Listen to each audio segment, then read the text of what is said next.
Og may invest man tawag para sa singot parang paningtog dali. So may invest pa tawag medyo pawawa sa tiya gamay no. So kini bakos-bakos kun niya siya no. Ato na ibutang sa tuang tiyan para nga magsige tagdagan, libot-libot, exercise. Medyo mawala-wala sa datong tiyan.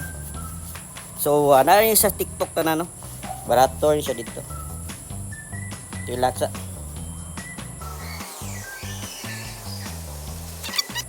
Butangan po ni Ogwan. Kini siya. Mo kuan ka.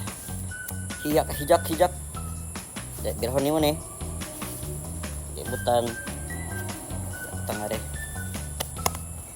Nya ikaw na kaya pong ubos. Hijak. Bitad.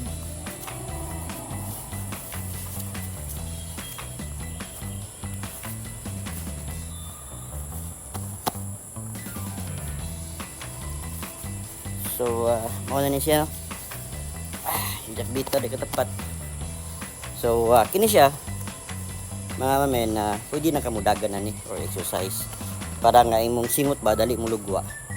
So, ayan, so, hanggang sa sunod, no? Pabuta ang atuang resulta o journey sa atuang pagpawala sa atong tiyan o pagpapuli o abs.